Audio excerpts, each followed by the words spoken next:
Oh boy. You really hope, you really wish, and you just really want them to just come out there and just prove you wrong.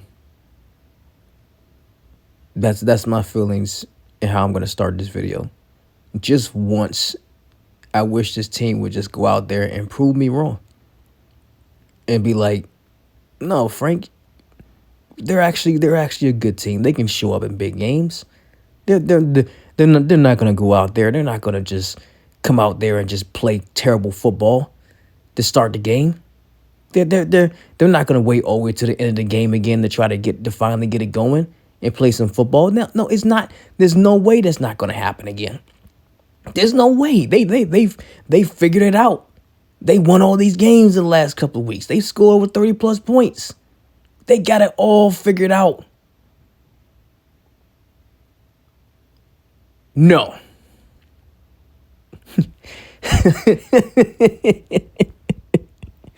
They don't have it figured out, man. They don't have it figured out. They have never figured it out this entire freaking season.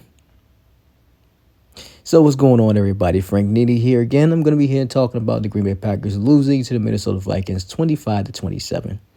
And don't let this score fool you. This game was not close. This game was lost pretty much by the end of the halftime, and the Packers were just playing catch up for the rest of the game. After scoring 3 points, I think on our second or third possession, the Packers were just playing catch up for the rest of the game, and that's pretty much the basic sum of how this football game went. And like I said at the beginning of the video, you just really wish the Packers would just come out there and just really prove you wrong and show you that they belong on that field with some of the more better teams in this league, and they just keep proving you right that they don't belong in this on the field with those better teams. Nothing I've seen from the Packers all season long showed me that they belong on the same field with teams like the Eagles, the Vikings, and the Lions, the best teams in the NFC. Nothing. That's the reason why they're 0-4 against the Vikings and Lions. Both games, they go out there and just come out opening up the game, just starting slow, can't get anything going, no rhythm in the passing game, running the running game, eventually slowing down. Just nothing. They just come out playing flat every time. Every time they come up against these better teams, they just come out playing flat and just look scared when they go out there. It's embarrassing to watch. It's just absolutely embarrassing to watch, and there's pretty much no time left. There's no time left. The season is over next week. And then you're most likely going to end the season being a 7th seed because you lost. So then you'll be happy to go on the road and have to face the Eagles, who already beat you early in the season. But even if you didn't play the Eagles, you possibly have to play the Vikings or the Lions. You get the point. The point is, if the Green Bay Packers want to have any hope of hoisting that Lombardi Trophy up, they got to get through all the 3 teams that they lost to this season. You got to prove that you could beat the Eagles. Prove you got to beat the Vikings. Prove that you could beat the Lions. And you can't. They can't. They can't beat these good teams. They just can't. And there just simply isn't enough time left in the season to try to figure it out. The Green Bay Packers showed you exactly what type of team they were right at the beginning, right the first time we played the Vikings. Let's not get it twisted.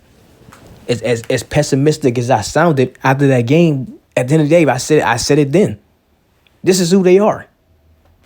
This is who they really are. I didn't let this team fool me for not 1 second. And I'm sorry to any Packers fans who maybe got their hopes up, but sometimes it's not about just being negative about your football team. Sometimes it's just keeping yourself from not being delusional. And I refuse to be delusional about this football team. And I just got to call it for what it is.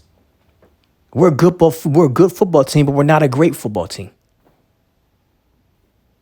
I said that the only teams like the Eagles, the Vikings, the Lions, the best teams in the NFC, those teams are competing for a Super Bowl championship. We're just competing to be in the playoffs. There's a difference. Those teams are competing for a Super Bowl. We're just competing to just be in the playoffs, to get a spot. Get in the playoffs, be still being the youngest team in the NFL, Oh well, we made the playoffs, so it's not that bad. We made the playoffs. No, it's championships or bust. That's all that matters at the end of the season. And when you're still playing football in January.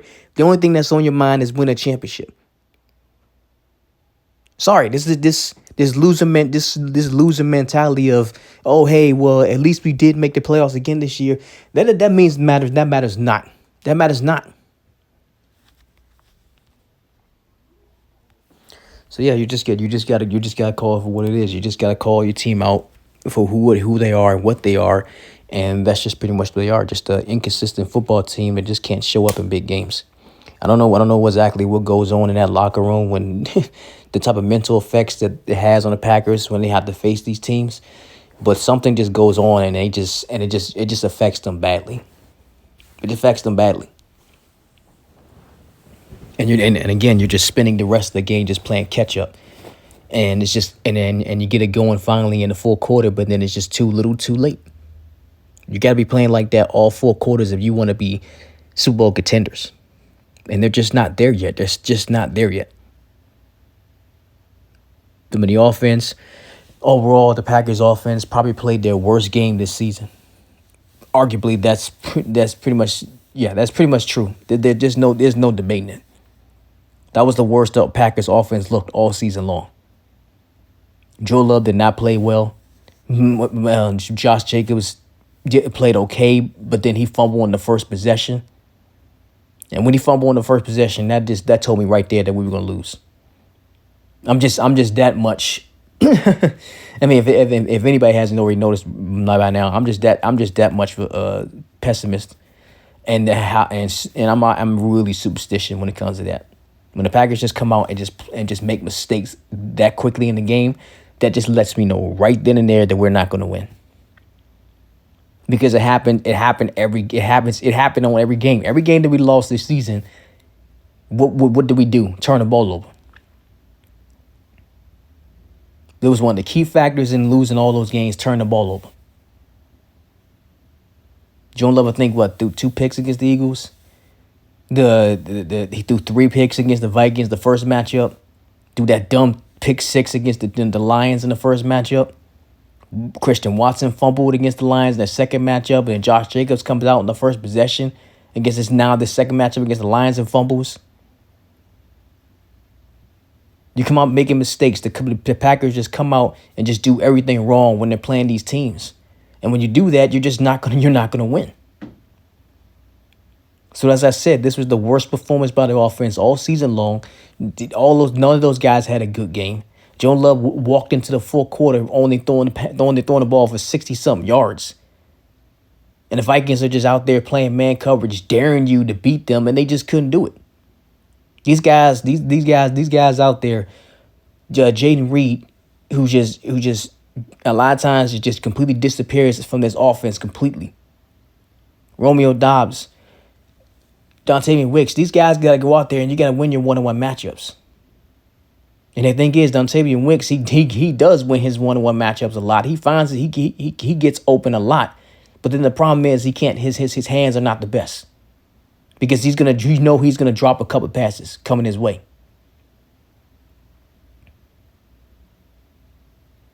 And when you don't have a guy like Christian Watson out there who's a vertical threat, then this defense can play more closer to the line of scrimmage because they're not afraid about anyone else on that offense beating them over the top. So we saw the effectiveness of not having Christian Watson out there in this game, unfortunately. But even with Christian Watson not playing, you still got to figure out a way to get these guys the ball. There's just no excuse. Joe Love has to play better than he did. His accuracy was all over the place. And the thing is, even when we play teams, and we were on that win streak, even when we play teams like the Seahawks and the Saints and other teams that we beat throughout the season, even when we won those games, the one thing that I was always looking at was the fact that even though we won, we still didn't play a complete football. We still didn't play a complete game.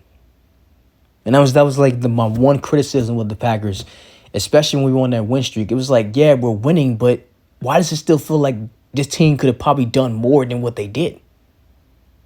The team definitely just looks like they could have scored more points and just did more in general. Yet they start fast, and then they just completely just will hit a brick wall, and all of a sudden just can't move the football anymore. And then in these type of games, when they're playing against better competition, they start completely slow and can't get it going until the end of the game. So this Packers team is just completely up and down, just too inconsistent to be competing with anybody in this league right now. They're just too inconsistent. This team can go out there one week and score 30-some points, and then when they have to face a better challenge, all of a sudden they just don't know how to play football. And the offense just comes out just completely flat. And I know I'm blaming the offense a lot, but to me, they were the biggest reason why we lost this football game.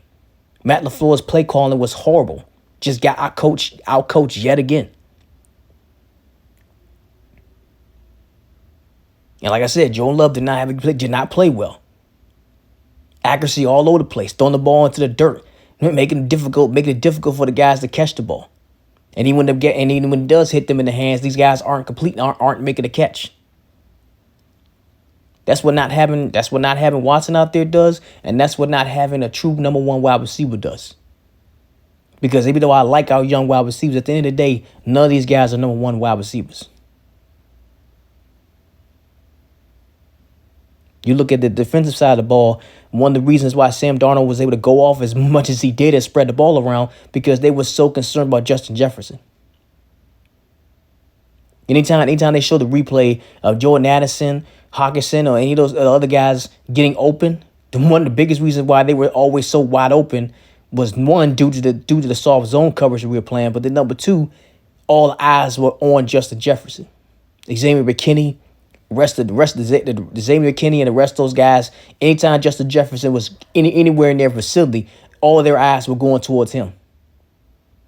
So it just made life easy for Sam Darnold and the rest of those guys to get theirs, because everybody's worried about Justin Jefferson. And that's the threat of having a number one wide receiver does. We saw that. We saw what the threat of having have top number one wide receiver does to opposing defenses. And right now the Packers just simply don't have that. They rely a lot on Josh Jacobs, and when Josh Jacobs and the run game is not able to lead them, all of a sudden the passing attack is just dead. And I blame that mainly on coaching, because at the end of the day, you gotta be able to call plays and scheme these guys open if they're not winning in one-on-one matchups. You got to go out there and you got to win in one-on-one matchups. If they're going to play zone, they're going to play man coverage. But then you also just got to find other ways to get these guys the ball. Especially against a football team that blitzes heavily, like the Vikings. There's no excuse for Tucker Kraft to only have 3 targets. You got to try to get that ball to him more. Get the ball into your guys who can make plays in open space. Tucker Kraft being one of them. That guy has all the potential to be one of the more better tight ends in the league. You got to get him more targets than what he got. Just 3 targets. That's not good enough. So as I said, I know I blamed a lot on the offense, but at the end of the day, it is the offense's fault ultimately why this game went so badly and poorly. You can blame the defense all you want, but at the end of the day, those guys were just banged up. And as I talked about all season long, one of the biggest problems on the defensive side of things is the fact that we don't have no pass rush. The Packers have no pass rush whatsoever, and you combine a lack of pass rush with a banged up secondary with no Jair, no Evan Williams, Zane Anderson going out, Quay Walker didn't play. You already got a banged up defense. Devontae Wyatt eventually left the game. Anderson, like I said, he got hurt. He had to leave, so they had to throw Javon Bullard back there at safety, and you saw all the problems right there with that move. So you can't get no pressure. You can't get no pressure with your defensive front. Jeff Hafley really can't afford to throw a lot of blitzes at Sam Darnold, because then you got Justin Jefferson and Anderson out there who are going to get open.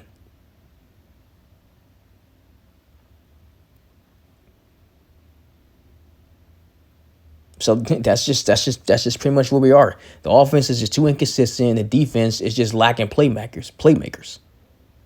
No pass rush whatsoever. Paying Rashawn Gary all his money for the lack of production he has is just a robbery. Paying Jair the money that we're paying him for him to just not be on the field at all.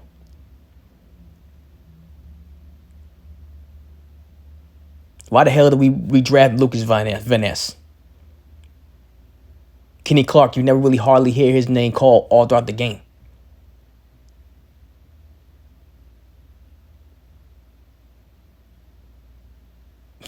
So that's the problem. That's the problem. The defense right there, man.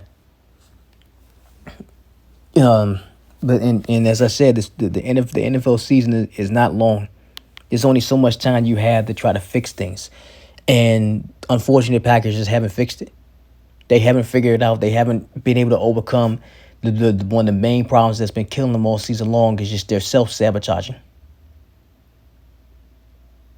And it's just too late. It's too late. There's only one game left for the regular season. And then you gotta go in the playoffs. You most likely gotta travel to Philadelphia. It's too late to try to figure it out. It's too late. You had 17 weeks to try to figure this out. No, excuse me, 18 weeks now. You had 18 weeks to try to figure it out, and you haven't figured it out. And they're just not going to. This is just who they are. This is just who the Packers are. They're not going to figure it out. It's just too late now. This is just who they are. And me, obviously, I was not fooled by these guys one minute. I knew that we were not that great of a football team. We're a good team, but we're not a great team. And you can't go out there and you can't even get one win against some of the more better teams in the league. Yeah, you're not going anywhere. The Packers want to have any chance of getting to the Super Bowl, you got to go through the best teams in the league, all which you lost to in the regular season. So there you go, man. I hate that we lost to the Vikings again. I can't stand the Vikings, but at the end of the day, you got to give them credit because they're a much more better football team than we are. Sam Darnold completely outplayed Jordan Love in every aspect. He was hardly pressured at all. He had all day in that pocket. Sometimes he held on the ball on too long, and that's one of his problems. But even when he was holding the ball long, nobody was getting home to make him pay for it. So yeah, I fully expect the Packers to just be one and done in the playoffs. You want them to come out there and prove you wrong, but they have not done it, and I don't think they will. We're just not there yet, man. So just in January, when the season ends in January, I just hope Gunt really addresses a lot of problems that we have, especially on the defensive side of the ball. Needing more help at corner, going out there even shopping free agency or just once again looking to draft to find an actual good pass rusher. Because these guys, Lucas Van Ness, Rashawn Gary, they're just not getting it done, and they're your starting defensive ends, and they're just not getting it done. If you can't win the trenches, you're not going to win football games. And that's why Sam Darnold went out there and had a career night. So, yeah, that's pretty much all I got right now. The Packers are 11-5. They're 1-4 in the division. Let's just hope we can beat the Bears, who we barely beat the first time we played them, mind you. So we can arguably be 0-5 in the division, but let's not start talking about that. The point is, let's just hope they beat the Bears and have some momentum going to the playoffs, because they can need all the momentum they can get after playing as disgustingly bad as they did yesterday. So that's all I got. I'm out of here. Peace.